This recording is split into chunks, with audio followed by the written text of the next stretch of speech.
Somewhere in the archives of a western Pennsylvania courthouse, a sealed box has remained unopened for more than 130 years. Inside are the original field notes of a coroner's investigator named Harold Fenwick, a man who was removed from his position just 3 weeks after the 1889 Johnstown Flood. His dismissal was never explained. His notes were never made public, and the 17 witnesses he had interviewed before his termination were never called to testify before any formal body.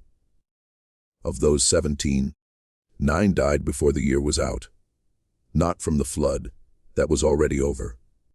More than 200 people drowned in Johnstown on the afternoon of May 31, 1889, when a dam owned by one of America's most exclusive private clubs gave way, releasing 20 million tons of water into the Carnegie Valley. The version of events you've heard is that it was a tragic accident, the result of negligence, poor engineering, and heavy rains. But what the investigation was prohibited from publishing is something far more disturbing than any accident. Before we go further into the story of Johnstown and the men who controlled the water above it, take a moment to subscribe to this channel if you haven't already, and hit that notification bell so you never miss a story like this one. Drop a comment below and let us know where you're listening from tonight. We're curious how far this channel reaches. Now, let's return to Pennsylvania, to the spring of 1889, to a valley that never should have held that much water to begin with. The truth about Johnstown did not perish with the flood. It was buried, quietly, deliberately, and with the full cooperation of those who had far too much to lose. To grasp what happened that May afternoon, you first have to understand what Johnstown was and what it was not. By 1889, Johnstown was a thriving industrial city of roughly 30,000 people, nestled into the narrow floor of the Carnegie Valley in southwestern Pennsylvania's mountains. The Allegheny ridges rose steeply on all sides, and 2 rivers, the Little Carnegie and Stony Creek, converged at the city's heart before joining the larger Carnegie River to the west. The geography was intimate and enclosed, the kind of valley that gave a place its character, its close, knit community feel, its sense of being sheltered from the wider world. It also made it a trap. Johnstown had grown up around iron and steel. The Cambria Iron Works dominated the local economy, employing thousands of men who labored in the mills from before dawn until after dark, shaping rails and structural beams that built much of the eastern United States. The workers who populated the city were largely immigrants: Welsh, Irish, German, Hungarian, Czech, men who had arrived in Pennsylvania with nothing and built lives on the narrow streets climbing the valley walls. They lived in row houses near the water. They had little reason to think about water beyond the floods that came in wet springs. The ordinary kind. The kind that sent mud into the first floors of low-lying homes and passed in a day or two. They knew, in the way people know things they choose not to dwell on, that there was a dam 14 miles up the mountain. They knew it was old, that it had been repaired more than once, that people sometimes said things about it when the rains were heavy. But Johnstown was a city of practical people, whose days were consumed by the demands of furnace and forge, of raising children in crowded neighborhoods and stretching modest wages across the week. The dam was a problem for others to worry about, and there were, in fact, people who worried about it. Engineers who had written letters, inspectors who had filed concerns. Those letters and concerns had all reached the same destination: the South Fork Fishing and Hunting Club. The South Fork Fishing and Hunting Club was, in the plainest terms, a retreat for the wealthiest men in America. Its membership list reads like a catalog of Gilded Age power: Andrew Carnegie, the steel magnate; Henry Clay Frick, the coke baron, who would become one of the most hated employers in American labor history; Andrew Mellon, the banker whose family would shape Pittsburgh's financial landscape for generations. Robert Pitcairn, the regional superintendent of the Pennsylvania Railroad, and dozens of others. Lawyers, judges, railroad executives, investors whose combined wealth represented a staggering portion of the American economy. The club had purchased the old Western Reservoir and its earthen dam in 1879, intending to refill the lake that had once sat behind it and create a private recreational paradise in the mountains. The lake they called South Fork Lake, though locals called it the Club Lake, was stocked with bass imported from Lake Erie. There were 16 cottages, a clubhouse, a boat launch. In the summer months, members and their families arrived by private rail car and spent their days fishing, sailing small boats, and dining in a manner entirely removed from the industrial world that their investments had built. The dam that held all of this, the dam that held the lake, was a deteriorated earthen embankment that had already failed once in 1862 and had been repaired cheaply and, in the judgment of at least 4 different engineers, inadequately. When the club acquired the property, further modifications were made. The discharge pipes were removed and never replaced. The spillway was reduced in size and fitted with a fish screen that regularly clogged with debris. The central ridge of the dam was lowered by several feet to allow a carriage road to cross it. Each modification reduced the dam's ability to handle large volumes of water. Each was documented at some point by people who understood exactly what they were looking at. And still the water rose every spring. And still the club's members took their private rail cars up the mountain for another season. Among the year-round residents who worked the property, the caretakers, the groundsmen, the men who maintained the cottages through the winter, there was a man named Patrick Rafferty, the head groundskeeper. A stocky Irishman in his late 50s, he had worked at the dam since the early years of the club's ownership. Rafferty was not an engineer. He had never attended any technical school. But he had spent more hours looking at that dam than any of the men who owned it. And what he saw in the spring of 1889 made him deeply uneasy in a way he struggled to articulate to anyone who might have acted on it. The spring rains that year had been extraordinary. May 1889 was the wettest month in years across western Pennsylvania. The rivers were running high. The reservoir was fuller than Rafferty could remember seeing it, and the water continued to rise. They watched the spillway struggling under the load. Choked by the fish screen, water sheeting across the top of the road in ways it had never done before. At least not that he had seen. He sent a message to the club's management on May 28th. He sent another on May 30th. He wasn't entirely certain what he was asking them to do. He wasn't certain they could do anything quickly enough if they had wanted to. What he was certain of by the morning of May 31st was that the dam was going to fail.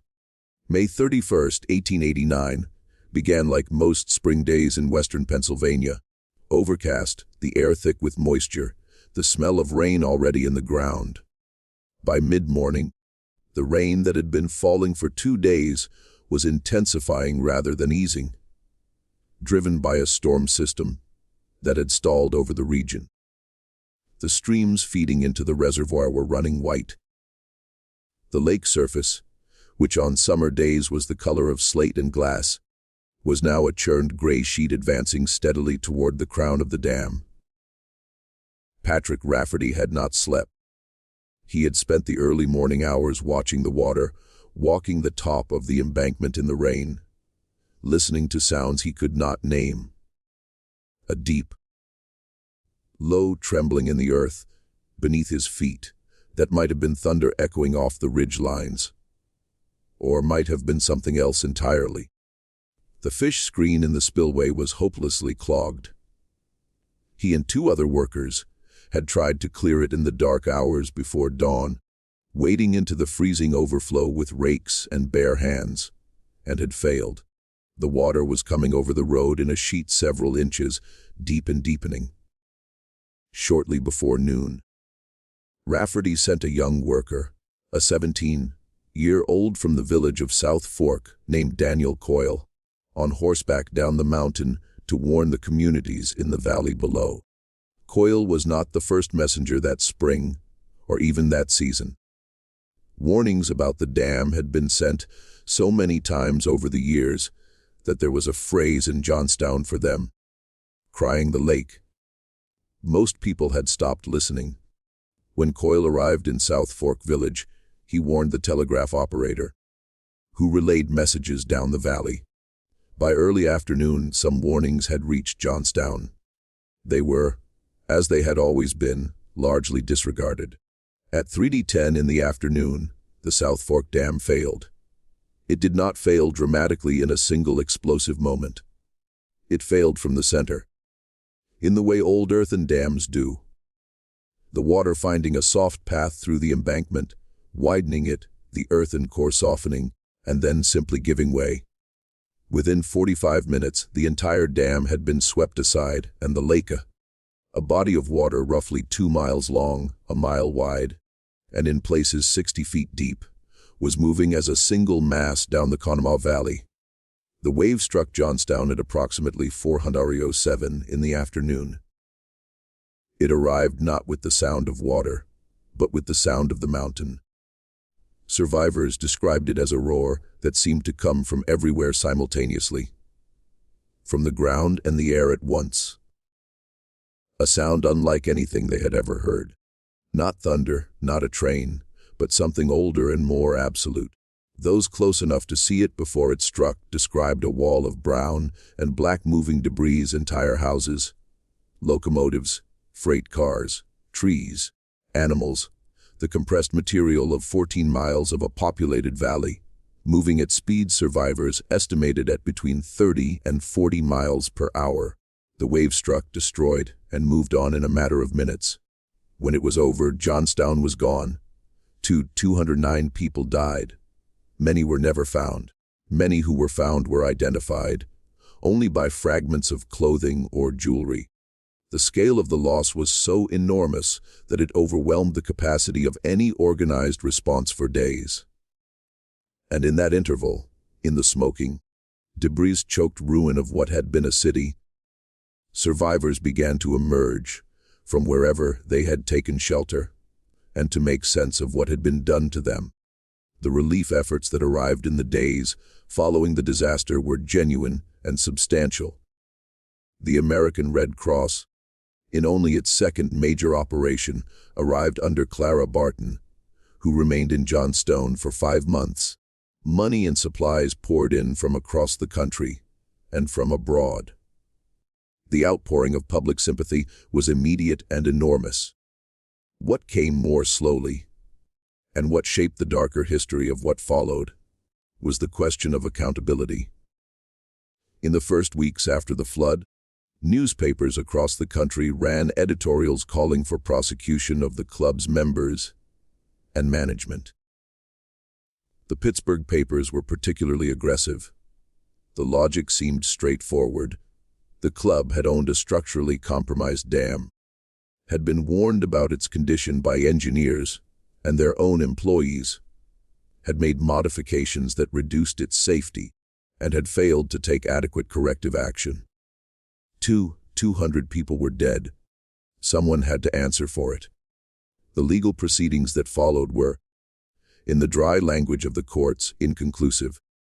The Pennsylvania courts ultimately found that the flood was an act of God, a phrase doing very heavy lifting in that particular judgment. Given that several of the wealthiest men in America had been managing the structure that failed, not a single member of the South Fork Fishing and Hunting Club was ever convicted of any crime.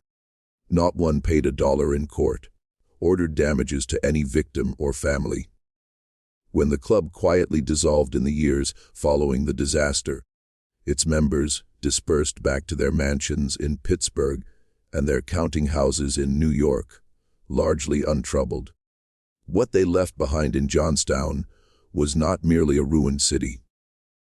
They left a community that understood, with a clarity that required no legal verdict, exactly what had happened and who was responsible. That understanding settled into the bones of the place, passed from parents to children, shaping the particular quality of mistrust that visitors to Johnstown sometimes noticed in the decades that followed.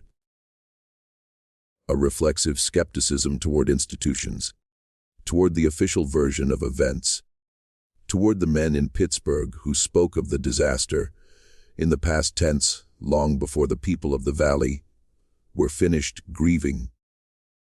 And then underneath that communal understanding, preserved in the memories of survivors and in documents that never quite made it into the public record, was something that even the most aggressive newspaper coverage had never fully examined. It had to do with the weeks before the flood, with what the club's management had known, and when they had known it, and with a series of decisions made in the last days of May 1889 that went far beyond ordinary negligence. The man who came closest to uncovering this was Harold Fenwick.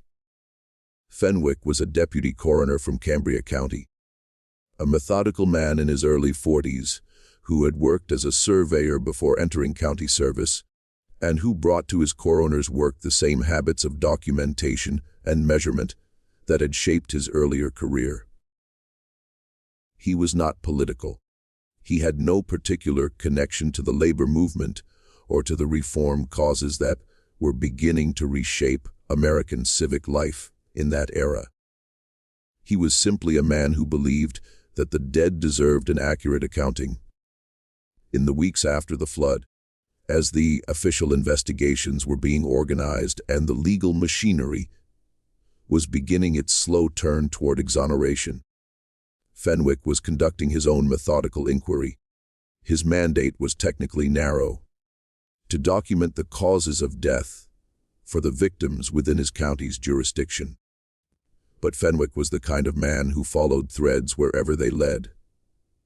And the threads he found in those weeks, interviewing survivors, examining the debris fields, reviewing what little documentary evidence had survived, led him in a direction that the official investigation was carefully avoiding. He began to hear things about the last week of May, about what had been known at the dam, about communications that had been sent, and communications that had not. The official narrative of the South Fork Dam's failure was, at its core, a story of natural catastrophe compounded by engineering negligence. A heavy rainfall meeting a too old dam. This was accurate as far as it went.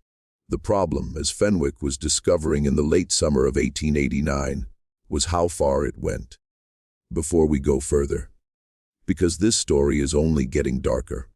If you haven't subscribed yet, now is the moment. This channel exists to tell the stories that the official record buried, the stories that the people with power preferred you never hear. Subscribe. Leave us a comment with your theories about what the South Fork Club really knew. And let's keep going into the valley together. To understand what Fenwick was doing and why it threatened the men it threatened, you have to understand something about the nature of the official investigation that was running in parallel with his own. The Pennsylvania legislature convened a joint committee to investigate the causes of the flood, beginning in July of 1889. The committee included several men with connections to the Pittsburgh financial world, one of whom had business dealings with Robert Pitcairn of the Pennsylvania Railroad, himself a club member. The American Society of Civil Engineers sent its own delegation to examine the dam site and render a technical verdict on the causes of failure. And the legal proceedings that began in the Cambria County courts in the autumn of that year were presided over by judges who operated within a political culture thoroughly saturated by the influence of the same industrial magnates whose property had destroyed the city. None of this necessarily means that any specific act of corruption occurred. Institutions can fail through the accumulation of ordinary deference, through the habitual instinct of officials to interpret ambiguity in favor of the powerful, through the reasonable reluctance of men of middling station to make powerful enemies when the outcome, the legal outcome, the official outcome, was likely to be the same regardless. The courts would almost certainly have reached the same conclusions, even if every man on every committee had been a model of disinterested public service.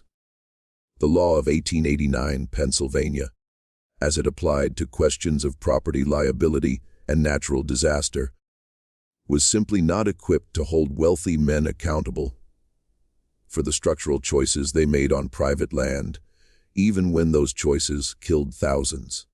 But Fenwick was not working within those institutional constraints. He was working outside them, and outside them in the fall of 1889. A different picture was taking shape. The first thread he pulled was the testimony of a woman named Agnes Driscoll, a widow who had operated a boarding house in South Fork Village.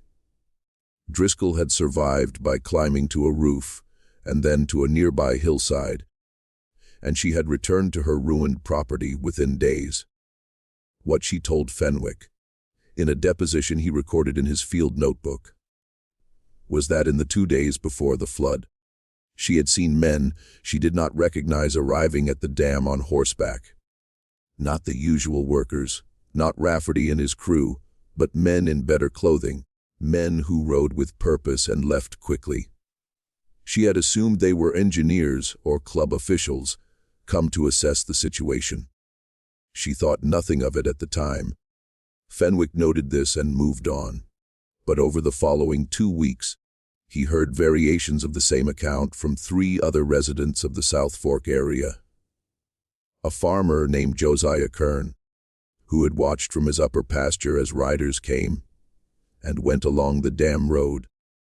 A young woman who worked in the club's kitchen and had been dismissed from her position in early May, and a retired telegraph operator named Samuel Pitts, who had been the one to relay Coyle's warning down the valley, but who also told Fenwick, with some hesitation, that he had transmitted other messages in those final days.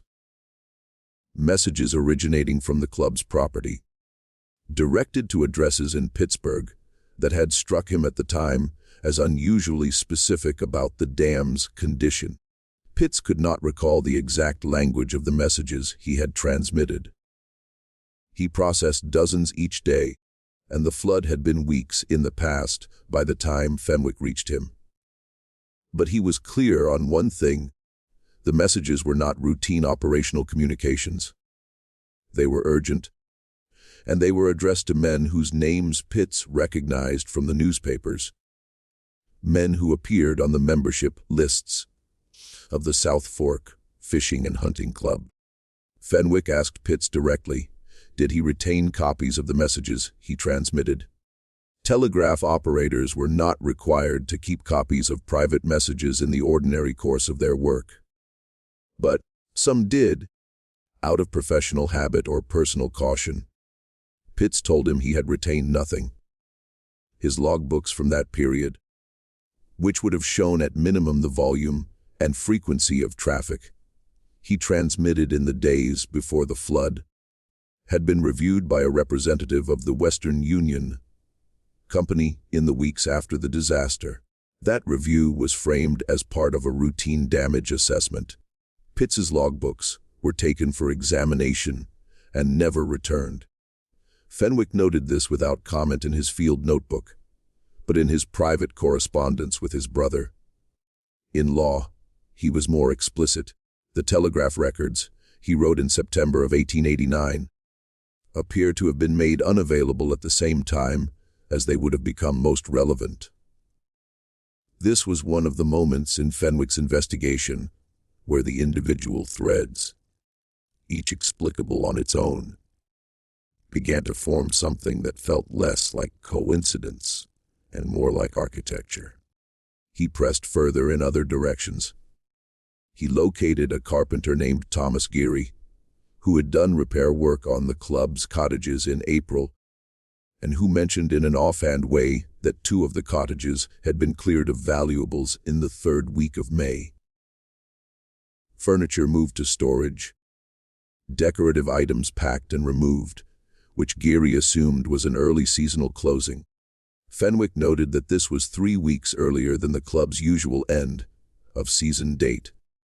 He found a stable hand named Carol, whose first name is not preserved in any surviving record, who had worked for one of the club's permanent staff and told him that in the week before the flood, several of the horses that usually wintered at the club's stable had been moved down to South Fork Village, ostensibly for shoeing.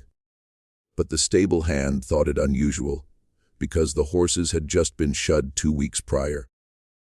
He located a woman named Nora Sweeney, who had been employed as a laundress at the club, and who had been abruptly dismissed from her position in mid-May, 2 weeks before the flood, with 1 month's wages in lieu of notice.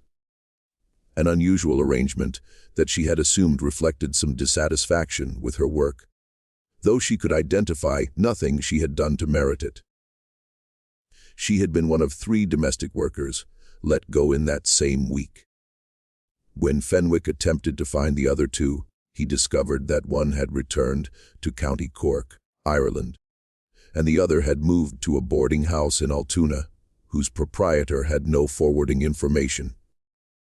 He also, in the course of his work, found something he had not been looking for: the personal journal of a 12-year-old girl named Clara Nunnally, who had survived seminary and the flood by clinging to a floating section of roof, and who had been staying with relatives in South Fork Village at the time of the disaster. Clara's journal, which her mother had entrusted to Fenwick after he interviewed the family, contained an entry dated May 29th, 2 days before the flood, that described, in a child's direct and unanalytical language, watching a group of men in good clothing arrive at the edge of the lake in a wagon, stand looking at the water for a long time, and leave quickly without speaking to anyone she could see. They looked worried. Clara wrote, "One of them kept taking his hat off and putting it back on. They left before I could see their faces." None of this was conclusive. Each individual detail could be explained. Cottages got cleaned at odd times. Horses got moved for any number of reasons. Domestic workers got let go for all manner of reasons that employers rarely explained. Telegraph logbooks got lost. Men in good clothing visited properties they had an interest in during seasons of concern. Children watched things and misinterpreted them. But taken together, assembled in the careful columns of Fenwick's field notebook, they described something that looked less like negligence and more like preparation. Preparation for something that the club's membership knew was coming. The question that kept Fenwick awake, that he wrote about in increasingly direct language in his private notes, was simpler than any of the evidentiary details. It was this: if these men knew the dam was going to fail, what did they do about warning the 200 people in the valley below? The answer, as far as Fenwick could determine, was nothing organized, nothing systematic, nothing remotely commensurate with what they apparently understood the risk to be. He was 3 weeks into this inquiry, preparing to request formal depositions from several individuals whose names had come up repeatedly in his research, when he received notice that his services as deputy coroner were no longer required. The notice was bureaucratic in its language, as such things always are. Fenwick's position was described as redundant, following a reorganization of the county coroner's office. He was thanked for his service. He was given no formal explanation beyond that. The timing, October of 1889, less than 5 months after the flood, struck him as particular, and he said so to at least 2 people, including his brother-in-law. a printer in Altoona named George Hadley, who would later recall those conversations in some detail. The county coroner who oversaw the reorganization that eliminated Fenwick's position was a man named Bernard Cross, who had been appointed to his position in 1887 and held it through the mid-1890s. Cross was a Republican Party loyalist with strong ties to the Cambria County political machine, which in turn had close relationships with the Pennsylvania Railroad. The same railroad whose regional superintendent was a member of the South Fork Club. This is not to say that Cross acted at anyone's direction, or that any conversation about Fenwick ever passed between men of influence and the county coroner's office. The documentary record does not support that claim, but it is to note that in 1889 Pennsylvania, political and economic power moved in patterns that did not require explicit instruction. Men who understood the landscape understood what was wanted from them and delivered it, and received their considerations in the ordinary course of business. Fenwick did not immediately surrender his investigation. For several weeks after his dismissal, he continued to work on his own, interviewing people at his own expense, organizing his notes, attempting to find a newspaper or a political official who might be interested in what he had assembled. This is when the situation began to take its more troubling shape.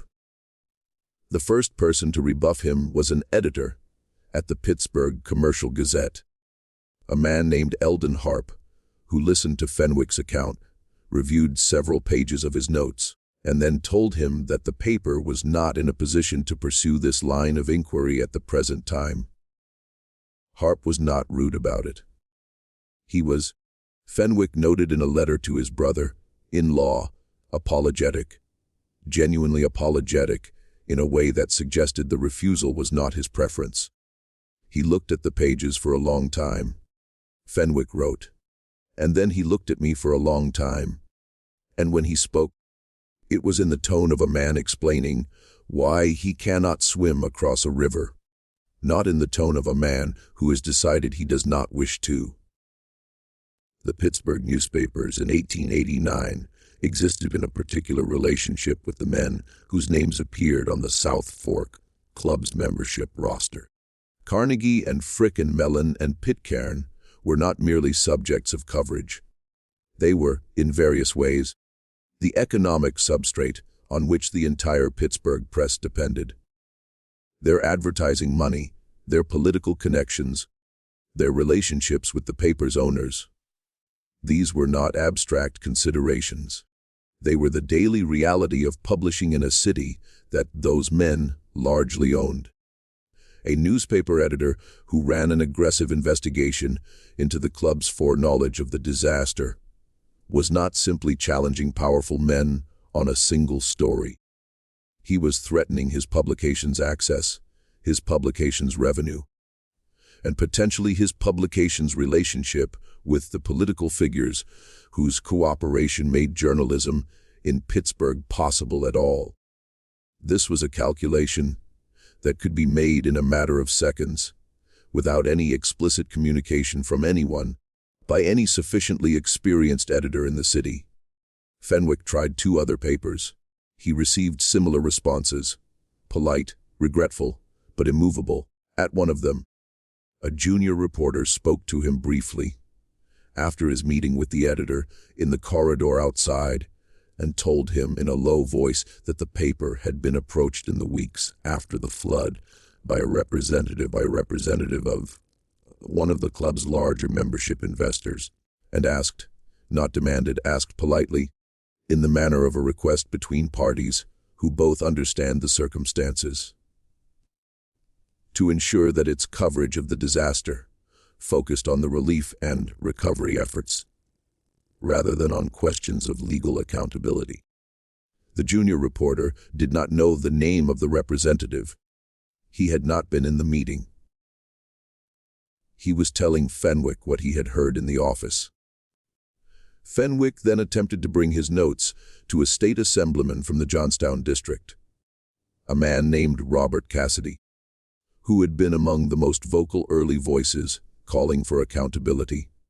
Cassidy had given speeches on the floor of the assembly calling for criminal prosecution of the club's members. He had been quoted in papers across the country. He met with Fenwick twice in October of 1889. After the second meeting, he stopped responding to correspondence. When Fenwick called at his office in Harrisburg in November, he was told the assemblyman was unavailable. A clerk, speaking quietly in the manner of a man exceeding his instructions, told Fenwick that Assemblyman Cassidy had received a visit from certain interests, and that his position had become more nuanced. Robert Cassidy was re-elected in 1890. He did not make another public speech about the Johnstown Flood. In December of 1889, the telegraph operator Samuel Pitts, one of Fenwick's most significant sources, died of a stroke. He was 51 years old and had been in apparently good health the previous autumn. The farmer Josiah Kern had moved by the end of the year, his farm sold, his whereabouts unknown to those who had known him in the South Fork area. Agnes Driscoll, the boarding house operator, had left Johnstown for relatives in Ohio. The laundress Nora Sweeney had by that time already returned to Ireland. Her brother-in-law's letter to her Johnstown address returned unopened. Fenwick was not a man given to melodrama. His private correspondence, which his family preserved in a small collection that eventually found its way into a Pennsylvania historical society, is notable for its measured quality, its resistance to the sensational. He was trained as a surveyor, a man who dealt in measurements, in fixed points, in the careful establishment of where things were relative to one another. He brought that temperament to his grief and his frustration, and the result is correspondence that is even now more affecting for its restraint than any more demonstrative account would be. But in a letter dated January 1890, writing to his brother-in-law in Altoona, he expressed something that reads differently from the careful documentation of his field notes. "I do not know," he wrote, "if I am being made to feel foolish by coincidence alone, or if coincidence has had some assistance. What I am certain of is that the men who own that dam have a great deal of money and a great many friends, and that I have neither, and that this is not a situation in which those facts can be ignored for long. I think of the 17 people I spoke with in the autumn, and I count the ones I can no longer reach, and I keep arriving at the same number. And I do not know what to make of it.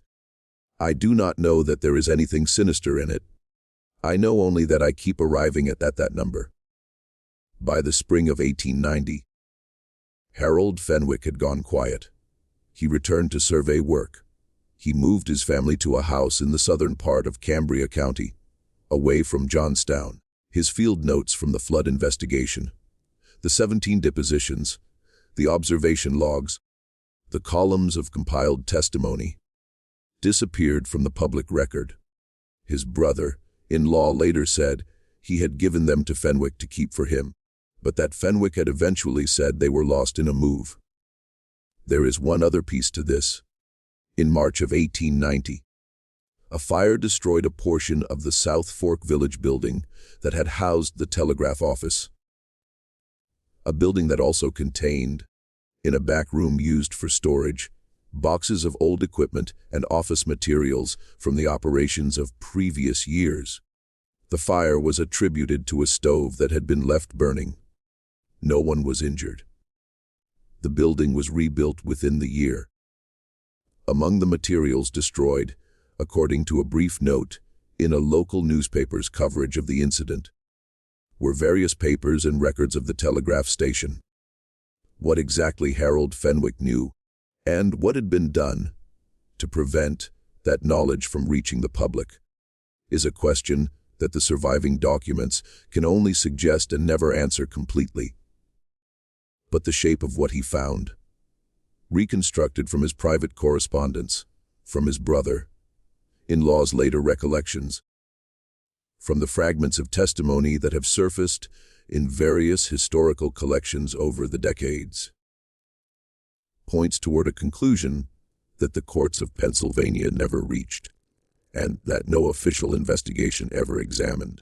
And that conclusion begins with a set of decisions made in the final days of May 1889 at a private club on a mountain, by men who understood exactly what they were holding above a valley full of people. If this story is already giving you chills, share this video with someone who loves dark American history.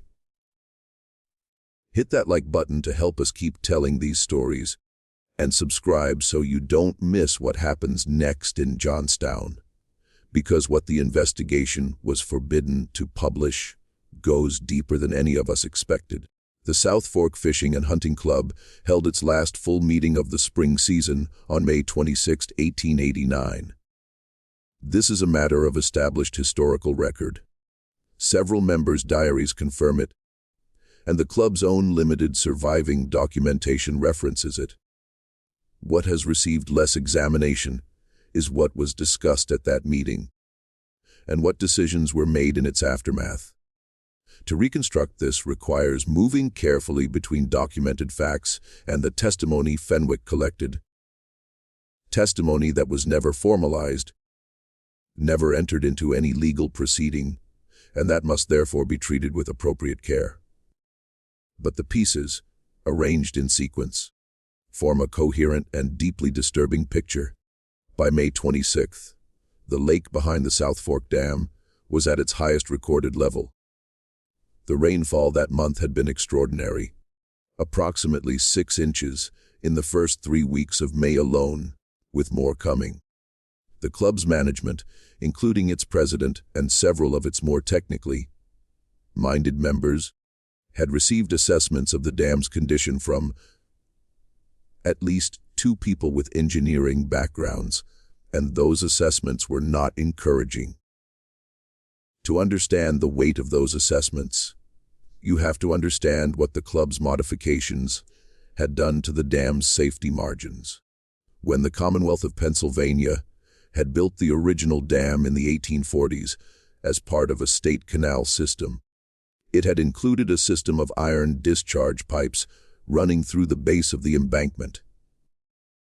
These pipes served a critical function. They allowed the reservoir's water level to be controlled, raised and lowered as needed, rather than relying entirely on the spillway to handle excess water. If the pipes were opened during periods of heavy rainfall, the lake's level could be maintained below dangerous thresholds, regardless of what the weather was doing. When the club acquired the property in 1879 and set about refilling the lake for recreational use, the discharge pipes were in poor condition. Repairing or replacing them would have been costly and would have required engineering work that the club's management preferred to defer. The pipes were removed. The openings in the embankment were filled. No replacement discharge system was ever installed. This single decision, made years before the flood, for reasons of economy and convenience, meant that by May of 1889, the only way to reduce the water level in the lake was through the spillway. And the spillway, as Rafferty and his crew knew better than anyone, was not equal to the task the weather was now presenting it. There was a second modification that bore on the disaster. The spillway's width had been reduced during the club's reconstruction of the site, and a wooden fish screen had been installed across it to prevent the base imported from Lake Erie from escaping into the downstream rivers. This screen, in the conditions of May 1889, was a catastrophic liability. The surging water carried with it enormous volumes of debris, leaves, branches, vegetation from the banks, that lodged against the screen and clogged it repeatedly. Rafferty and his men had cleared it multiple times in the days before the failure. Each time, it clogged again within hours. In the final night before the dam gave way, the screen was so thoroughly blocked that almost no water was passing through the spillway at all, even as the lake continued to rise. The men at the May 26th meeting knew about the screen. They had been told about it. Whether they understood its full implication in the current conditions is something the historical record cannot establish definitively. But the engineering men among them, and there were engineering men among them, understood enough about hydraulics and about earthen embankments to draw the relevant conclusions. The discharge pipes were gone. The spillway was undersized and liable to clog.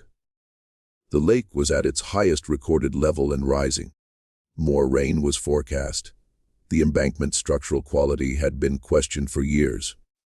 What those facts added up to, for anyone willing to do the arithmetic, was a situation with a very limited range of outcomes. What the men at the meeting knew. This is the question that Fenwick was driving toward, and that the official investigations conspicuously avoided, because the answer to that question determined everything that followed.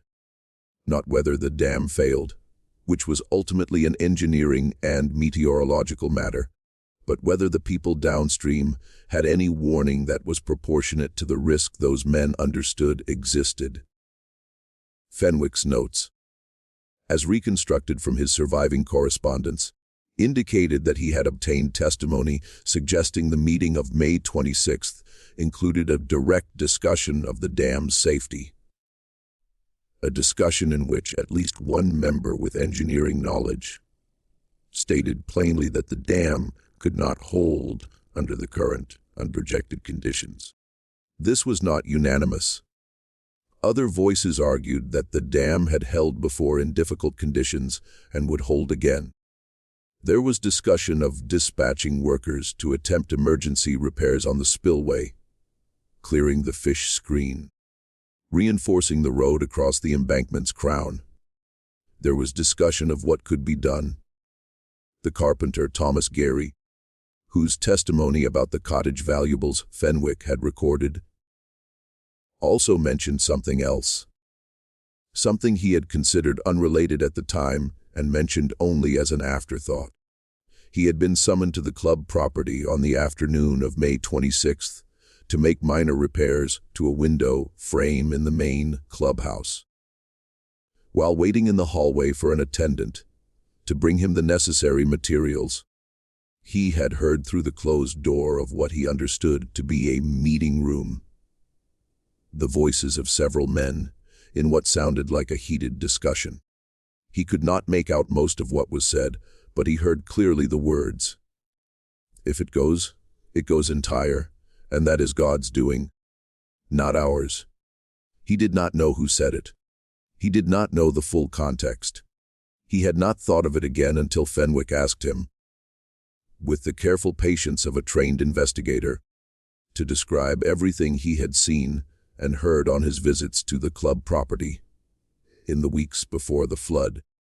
He recounted it without apparent understanding of its significance. Fenwick, in his field notebook, underlined it twice. The decision that emerged from that meeting, or rather, the absence of a decision, is what Fenwick found most damning. No organized warning was sent to the communities below. No request was made to the county or state authorities to evacuate the valley. No systematic effort was made to alert Johnstown or the other towns in the Carnegie watershed that the people who owned the reservoir had reason to believe it represented an imminent mortal threat. The one action that was taken, sending workers to clear the spillway screen and attempt to stabilize the road, was taken too late and was, as Rafferty's own desperate assessment had indicated, insufficient for the scale of the problem. It was the action of men who hoped, against the math, that the situation might still resolve itself without catastrophe. Instead, a small number of private arrangements were made. Valuables from the cottages, as the carpenter Gary had noted. Horses moved, as the stable hand Carroll observed. Telegrams sent to individual members in Pittsburgh, apparently notifying them of the situation in language that permitted if one chose to read it that way. An interpretation of normal seasonal concern rather than imminent catastrophe. The quiet, efficient management of the club's own exposure to the consequences of a failure that its leadership had reason to believe was coming. There is a phrase in the literature of disaster and institutional failure: normalization of deviance. That was not available to Harold Fenwick in 1889 because it would not be coined for another century. It describes the process by which organizations, over time, come to treat dangerous conditions as normal simply because those conditions have not yet produced their worst consequences. Every season that the South Fork Dam held, despite its compromised spillway and its missing discharge pipes and its reduced embankment crown, was a season that made the next season's decision to do nothing slightly easier. The men who owned the club had been making these decisions for a decade. The dam had held for a decade. It was possible, genuinely, humanly possible, for men of power and education to look at those 10 years and draw from them conclusions that were catastrophically wrong. But better the rain does not sound like the words of a man whose assessment of the risk had been normalized into comfortable blindness. It sounds like the words of a man who sees the risk clearly, who has calculated the alternatives, and who has chosen the one that costs him least. Better the rain. Better suit 200 dead than a managed failure that proved foreknowledge. This is what the investigation was forbidden to publish. Not a supernatural conspiracy, not a secret society or a coded scheme. Something more ordinary and therefore more terrible. The logic of men who had too much to lose, who understood the situation clearly, who chose the option that best protected their position, and who were then protected by law and by money, and by the careful management of public memory, from any accounting for that choice. The legal proceedings that followed have already been described. The court's finding for God and against the survivors, the members dispersing to their comfortable lives, the charitable donations that closed the moral account without opening the legal one. But there is one more element of the aftermath that the official narrative has never fully examined. In the years following the disaster, the South Fork Valley, above what had been the dam site, was quietly purchased. The land changed hands several times through intermediary buyers until it was held by a timber company with no obvious connection to any of the club's former members. The timber company logged the area thoroughly in the 1890s, removing most of the standing trees, and with them most of the physical evidence of the dam's original construction and modification. By the time any organized historical investigation of the site became possible in the early 20th century, the landscape had been so thoroughly altered that many of the specific features described in pre-flood engineering assessments were impossible to locate with certainty. This may have been simple commercial activity, unconnected to any desire to manage the historical record. Timber was valuable, and the hills of western Pennsylvania were being logged comprehensively in those years. It may be coincidence that the one area of particular relevance to the history of one of America's worst industrial disasters was also the area most thoroughly stripped of its physical evidence in the decade following that disaster. Harold Fenwick, had he still been investigating, would have noted the coincidence. He would have written it in a careful column, without editorial comment in his field notebook, and then he would have underlined it. The city of Johnstown was rebuilt. It took years, and it was never quite the same city that had existed before May 31, 1889. The Cambria Iron Works reopened. New houses went up on the valley floor. People came back, and people stayed, and the city continued as cities do, carrying its losses in its architecture, and in the particular silences that certain subjects produce in certain rooms. For many of the survivors, the years after the flood were shaped by a peculiar combination of gratitude and fury that never entirely resolved into either. They were grateful to be alive, grateful for the outpouring of relief that came from across the country and from as far as Europe. Grateful for Clara Barton and her nurses and for the thousands of strangers who sent money and food and clothing. And they were furious, a fury that had nowhere to go, because the courts had spoken and the law had spoken, and the men who were responsible had been found, in the eyes of the legal system, to be responsible for nothing. This fury expressed itself in the ways that grief without legal outlet tends to express itself. In the stories people told their children, in the particular bitterness with which certain names were spoken, in the refusal, which became a kind of community tradition, to purchase Carnegie steel products when other options were available. It was small and practical and utterly without effect on the trajectory of any of the men involved. But it was something. It was the only thing left to do.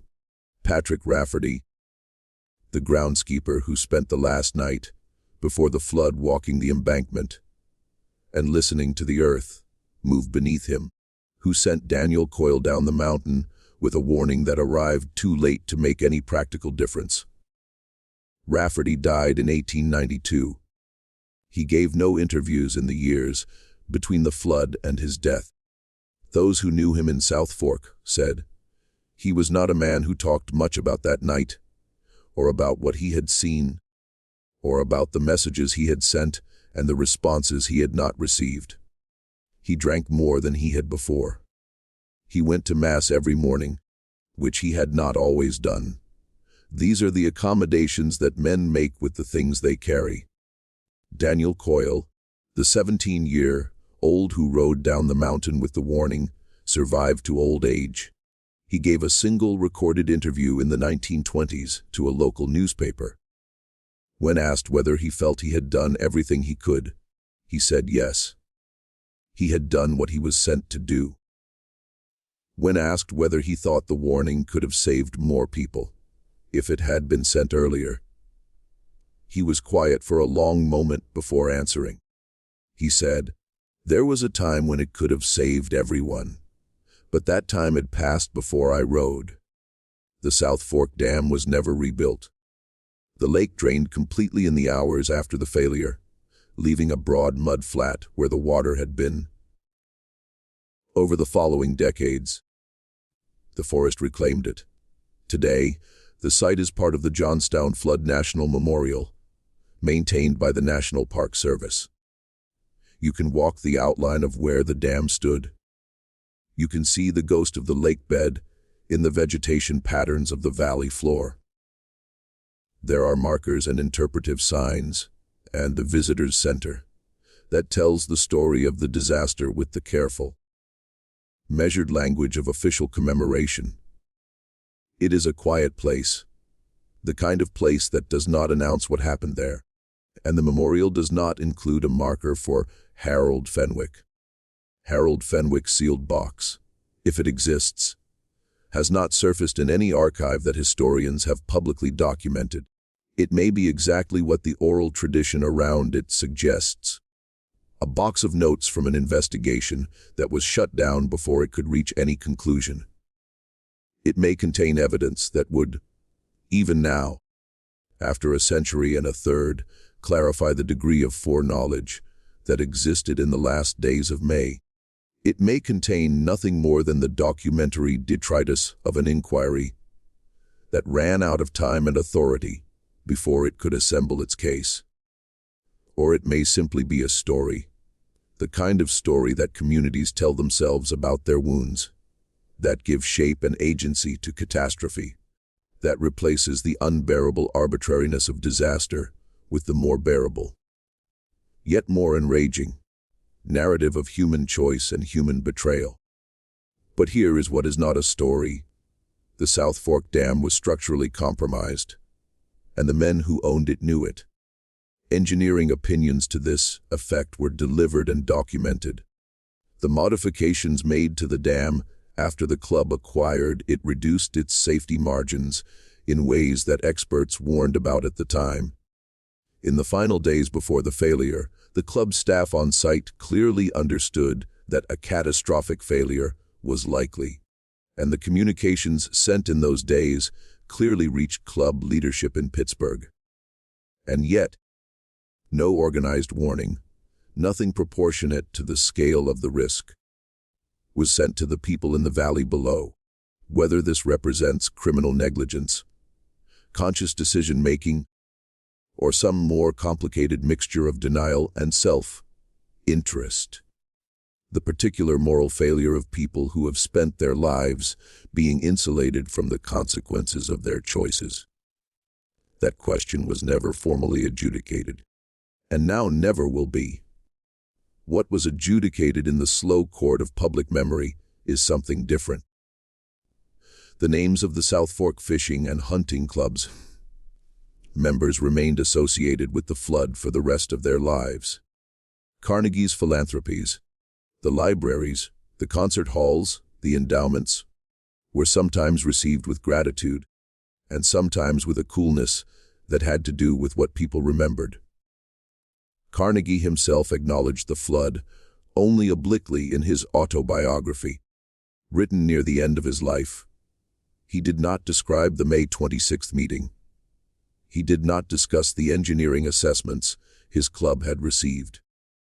He wrote of the disaster as something that had happened, that had been terrible, that the community had eventually recovered from. He moved on quickly to other subjects.